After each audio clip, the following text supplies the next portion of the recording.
সালামু আলাইকুম প্রিয় শিক্ষার্থী। আজকে 5 অধ্যায়ের এই যে আইসিটি সিলেট বোর্ড 2025-এর এই প্রশ্নটা সমাধান করে দেখাবো। তুমি যদি সি প্রোগ্রাম সম্পর্কে কোনো কিছুই না বুঝো, তারপরে এটা তুমি বুঝতে পারবে। ঠিক আছে? এমন ভাবে আমি তোমাদের করাবো। প্রথমে কি আছে? 100 square, 90 square, 80 square, dot dot dot N square. কোন নম্বর আসছে কি? ফাংশন কি? তো এটা তোমাদের তো অবশ্যই মুখস্থ করতে হবে। দেখো, একদম ছোট সংজ্ঞা। বড় কোনো প্রোগ্রামকেই, ঠিক আছে, বড় কোনো প্রোগ্রামকে, এখানে হবে প্রোগ্রাম কি, প্রোগ্রাম কি, বড় কোনো প্রোগ্রামকে ছোট ছোট অংশে ভাগ করার পদ্ধতিকে ফাংশন বলে। আমার মনে হয় তোমরা মনে রাখতে পারবা। বড় কোনো একটা ফাংশন আছে, সেটাকে আমরা যদি ছোট ছোট ভাগ করি তাহলে যেটা পাবো সেটা হলো কি বলতো? বড় কোনো প্রোগ্রামকে ছোট ছোট অংশে ভাগ করাকে ফাংশন বলা হয়। ক নম্বর আছে কি? সি প্রোগ্রামে কখন রিটার্ন জিরো লিখতে হয়? ঠিক আছে, রিটার্ন জিরো সাধারণত সি প্রোগ্রামের শেষের দিকে হয়, একদম শেষের দিকে নিচে। সি ভাষায় সব লেখা রান করলে বা সি প্রোগ্রামে সব লেখা রান করলে কোডের ভেতরে, সি প্রোগ্রাম কিন্তু আসলে একটা কোড, ঠিক আছে, কোডের ভিতরে মেইন ফাংশন থেকে প্রোগ্রামটি চলা শুরু হয়। প্রোগ্রামটি কোথা থেকে? মেইন ফাংশন থেকে চলা শুরু করে। এটা তোমরা এখন না বুঝলে তোমরা ঘ নম্বরে আমি বোঝাবো এখন, ঠিক আছে, সমস্যা নেই। এখানে আমরা সি প্রোগ্রাম লিখবো, এটা শুধু আপাতত মনে রাখো। মেইন ফাংশন থেকে প্রোগ্রামটি চলা শুরু করে। মেইন ফাংশন যদি এভাবে ডিক্লেয়ার করা হয়, আইএনটি মেইন ফাংশন, এখানে শুধু মেইন ফাংশন, এখানে দেখো আইএনটি একটা অতিরিক্ত সংখ্যা যোগ করা আছে, ঠিক আছে, মানে চলো আর কি। আইএনটি মেইন ফাংশন, আইএনটির পূর্ণ হলো ইন্টিজার, মানে পূর্ণ সংখ্যা, কি বলতো? পূর্ণ সংখ্যা, আইএনটি মেইন ফাংশন। তাহলে কম্পাইলার ধরে নেয় যে ফাংশনটি যখন এক্সিকিউশন শেষ হবে তখন সে ইন্টিজার রিটার্ন করবে, তখন সে কি? ইন্টিজার রিটার্ন করবে। অর্থাৎ আমরা যদি প্রাথমিকভাবে ইনপুটগুলো হচ্ছে পূর্ণ সংখ্যা দেই, তাহলে আমাদের ফলাফলটাও পূর্ণ সংখ্যা আসবে, এটাই বোঝাইছে। এরপর কি? তাই ফাংশনের শেষে কোনো একটি ইন্টিজার রিটার্ন করতে হবে। প্রচলিত নিয়মে তাই সি ভাষায় বা সি প্রোগ্রামে রিটার্ন জিরো ব্যবহার করা হয়। ঠিক আছে, প্রোগ্রামটি ঠিকভাবে, ঠিক আছে, কোনো সমস্যা ছাড়াই চলছে কিনা সেটা বোঝানোর জন্য। আশা করি বুঝতে পারছো, এটা একটু মনে রাখি দেবা। এই প্রশ্নগুলো কিন্তু মোস্ট ইম্পর্টেন্ট, হ্যাঁ, এটাতে আমি 3 স্টার দিচ্ছি। এই প্রশ্নগুলো বারবার আসে, ঠিক আছে। তোমরা যদি শুধু 25 সালেই দেখো, তারপর দেখবে যে এরকম ধারা আছে মিনিমাম 12টার উপরেই, ঠিক আছে। এখানে আমরা 4 স্টারও দিতে পারি, স্টার, এগুলো খুবই ইম্পর্টেন্ট, ঠিক আছে। তোমাদের একটা সুখবর দেই, আমাদের চ্যানেলে আজকে 1000 সাবস্ক্রাইবার পূর্ণ হয়েছে, এজন্য তোমাদেরকে অসংখ্য অসংখ্য ধন্যবাদ। তোমরা এভাবে আমাদের সাথে থাকিও, তাহলে আমরা ধারাবাহিকভাবে ক্লাসগুলো নিতে পারবো। এরপরে দেখো গ নম্বর, উদ্দীপকের ধারাটির সমষ্টি নির্ণয়ের জন্য অ্যালগোরিদম লিখো। এই যে ধারাটা আছে না, এটার কি বলতো? অ্যালগোরিদম লিখবো। তুমি যদি কখনো অ্যালগোরিদম নাও লিখে থাকো, তারপরও তুমি দেখো একবারই বুঝতে পারবে, ঠিক আছে। প্রথমে আছে 100 square, 90 square, 80 square, dot dot dot N square, ঠিক আছে। এটা বোঝার জন্য আমাদের অল্প কিছু জিনিস জানা দরকার, সেটা আমি হচ্ছে যে তোমাদের যখন বোঝাবো বা লিখে দেখাবো তখনই বলে দিব, ঠিক আছে। এখন দেখো আমরা হচ্ছে কোনটা লিখবো বলতো? গ নম্বর। গ নম্বর কি লিখবো? দেখো, একটা অ্যালগোরিদম লিখবো। তাহলে কিসের অ্যালগোরিদম? 100 স্কোয়ার, 90 স্কোয়ার, 80 স্কোয়ার, যোগ dot dot dot dot dot N square এর অ্যালগোরিদম। অ্যালগোরিদম, অ্যালগোরিদম, ঠিক আছে। এখন দেখো এখানে আমরা কি লিখবো? এটা আমরা বাংলা দিয়েও লিখতে পারি, ইংরেজি দিয়েও লিখতে পারি, ঠিক আছে। আমরা ইংরেজি দিয়ে লিখবো। লিখবো স্টেপ 1। ইংরেজি দিয়ে লিখলে হচ্ছে যে তোমাদের খুব তাড়াতাড়ি শেষ হবে আর সহজ হবে। স্টেপ 1 সবগুলো, কোনো সমস্যাকে ধাপে ধাপে সমাধান করাকেই বলা হয় হচ্ছে যে অ্যালগোরিদম। তোমরা এখানে চাইলে S1ও লিখতে পারো, সিরিয়াল 1। স্টেপ 1, স্টেপ 1 কি? যত অ্যালগোরিদম লিখবো প্রথমে স্টার্ট লিখতে হয়। দেখো তো এটা কে বোঝো নাই? স্টার্ট লিখতেই হবে। স্টেপ 2, স্টেপ 2 তে আমরা লিখবো কি? এখানে যদি এন থাকে তাহলে লিখবো ইনপুট, ইনপুট এন। যদি না থাকে তাহলে স্টেপটা হবে না। এরকম অনেক আছে যেগুলোতে দেখবা শেষে 100 আছে, সেটাতে ইনপুট এন হবে না, ওটা কিছুই হবে না। স্টেপ কত? 3। স্টেপ 3 তে লিখবো লেট, মানে হলো ধরি বা মনে করি। এখানে দেখো তো প্রথম পদটা কত বলো তো? 100, তাহলে আই ইকুয়াল লিখবো 100, ঠিক আছে। আই মানে হচ্ছে প্রথম পদ, তোমরা চাইলে এ ইকুয়াল 100 লিখতে পারো, এক্স ইকুয়াল, আমরা সাধারণত এ অথবা আই ধরবো 100। আর হচ্ছে এটা হচ্ছে যে কিসের ধারা বলো তো, যোগ না? যোগ হলে লিখতে হয় সাম সমান 0, অথবা তোমরা চাইলে এস ইকুয়াল 0 লিখতে পারো, কারণ যোগের বেলা জিরোর দাম নাই, অন্য কিছু ধরা যাবে না, অবশ্যই 0। এবার কি স্টেপ স্টেপ 4।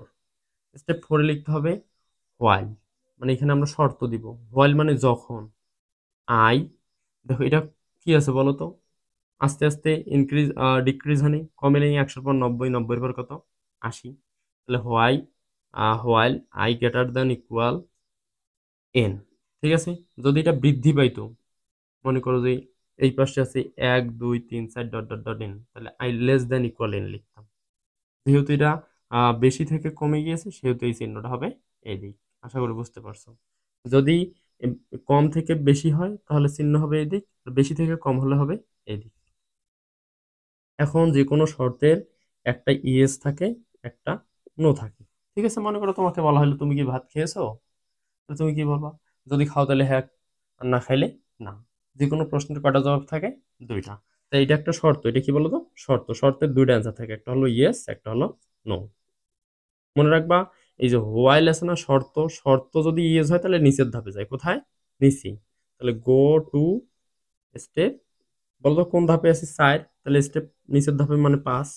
নো হইলে তার নিচে যাবে, তাহলে গো টু স্টেপ 5 তো আমরা নিয়েই নিছি, তাহলে পর তার নিচের ধাপ কি? 6 স্টেপ। এবার কত লিখবো বলো তো? স্টেপ 5। স্টেপ 5 কি? এই যে এইটা শর্ত যদি সত্য হয় তাহলে গো টু স্টেপ 5। মনে রাখবা, শর্ত সত্য হলে ক্যালকুলেশন কি করে ক্যালকুলেশন। লিখবো ক্যালকুলেট, ক্যালকুলেট। যোগের সূত্র হলো সাম ইকুয়াল সাম প্লাস আই। যেহেতু পাওয়ার আছে, পাওয়ার কত আছে? 2 2 2, ঠিক আছে। সেহেতু আই ইন্টু আই দিব, আই ইন্টু আই।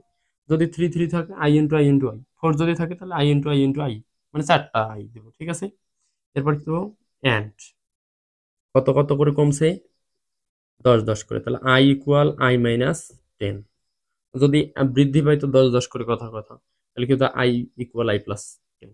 যদি 2 করে বৃদ্ধি পাই তো আই ইকুয়াল আই প্লাস 2। যদি 2 করে কমতো তাহলে I equal I plus, sorry, I equal I minus 2। And এই যে ক্যালকুলেশনটা মনে রাখবা, ঘুরে ঘুরে কন্ডিশনটা যায়, কোথায়? Condition. And go to step কত বলো তো? 4। তোমরা চাইলে এখানে রিটার্ন টু স্টেপ 4 দিতে পারো। রিটার্ন মানে ফেরত, গো টু মানে ওইখানেই যাবে। স্টেপ কত এবার? স্টেপ 6। মনে রাখবা, শর্ত মিথ্যা হলে কোথায় যায়? স্টেপ 6 এ। আর শর্ত মিথ্যা হলে প্রিন্ট সাম, প্রিন্ট সাম। এর নিচে কি?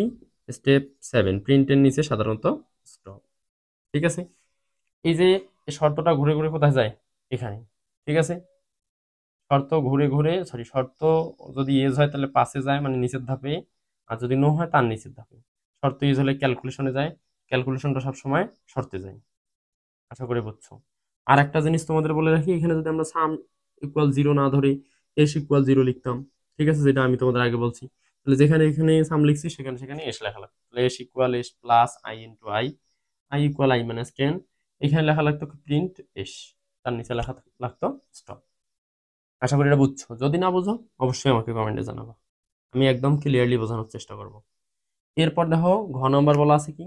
ডু হোয়াইল দিয়ে, বা ডু হোয়াইল লুপ দিয়ে, বা ডু লুপ দিয়ে, ঠিক আছে, ধারাটি সমষ্টি নির্ণয়ে সি ভাষায় একটি প্রোগ্রাম লিখো।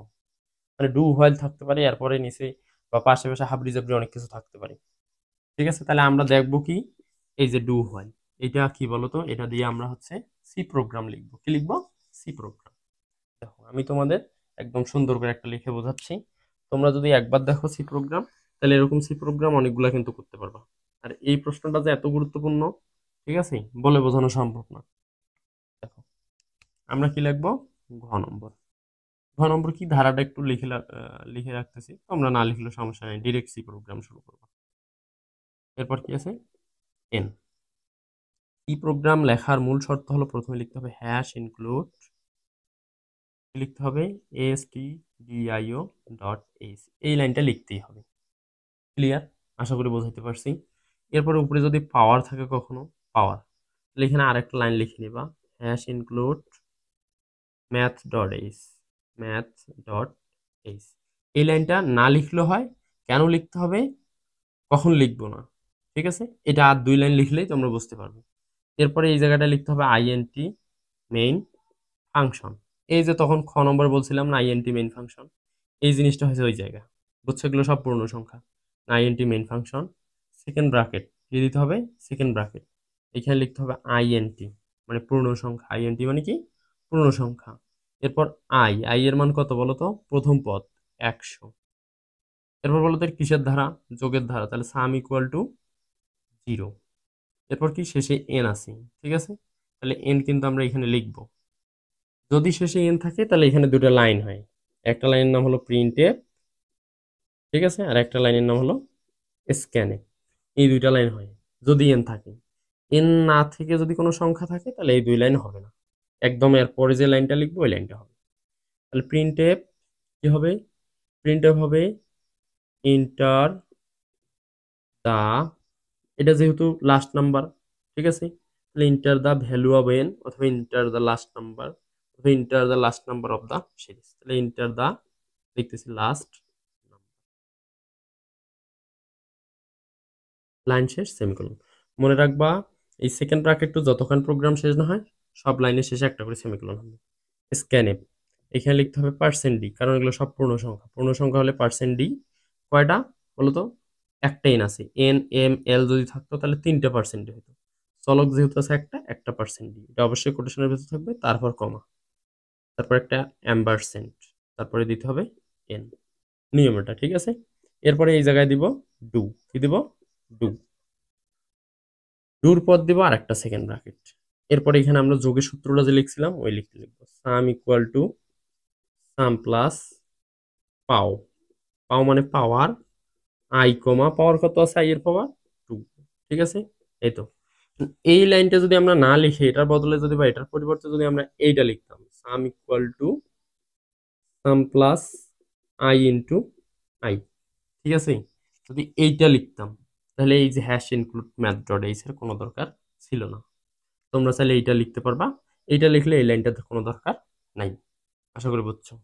আর যদি এভাবে লিখতো পাও মানে পাওয়ার, আই কমা যত পাওয়ার থাকবে তত দিবে। এখন কথার কথা এখানে হচ্ছে 10 পাওয়ার আছে সবগুলোরই, তাহলে আই ইন্টু আই 10 বার লেখা একটু কেমন দেখায় না, অবশ্যই সুন্দর দেখা যাবে না। সেজন্য আমরা কি করছি, এই যে আই ইকুয়াল হচ্ছে লিখছি সাম ইকুয়াল সাম প্লাস পাও আই কমা 2, বুঝছো না। এরপরে দেখো এটা কত করে কমছে, আই ইকুয়াল আই মাইনাস 10, এটা কিন্তু কমছে, ঠিক আছে, কমলে মাইনাস। এরপরে দেবো সেকেন্ড ব্র্যাকেট, তারপরে while I less than equal sorry greater than equal, I greater than equal কত বলো তো, এন। মনে রাখবা এই যে লেস দেন গ্রেটার দেন যেগুলো থাকে বা যে লাইনটাতে থাকে ওটাতে কখনো সেমিকোলন হয় না। যে লাইনে দেখবা এরকম এরকম চিহ্ন আছে সেই লাইনে কি হয় না, সেমিকোলন হয় না। কিন্তু ডু হোয়াইল লুপটা একটু ব্যতিক্রম, ঠিক আছে, ডু হোয়াইল দ্বারা যখন করব আমরা তখন হোয়াইলের লাইনে অবশ্যই সেমিকোলন হবে। এরপর কি করবো বলো তো, লিখবো প্রোগ্রাম আমাদের কিন্তু শেষ, প্রিন্টে পার্সেন্ট ডি কমা এখানে যে জিনিসটা লিখছি সেটা। তোমরা চাইলে কিন্তু এখানে এস লিখতে পারো শুধু, হ্যাঁ, S equal S plus I into I অথবা এস ইকুয়াল এস প্লাস পাও আই কমা 2, তাহলে এখানে শুধু এস ইকুয়াল 0 লিখতে হবে।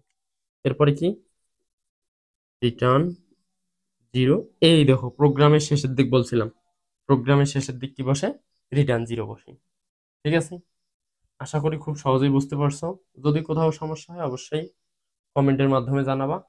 এবং আজকে যেহেতু আমাদের চ্যানেলটি 1000 সাবস্ক্রাইব কোর্স করছে, তোমরাও চাইলে সাবস্ক্রাইব দিয়ে রাখতে পারো।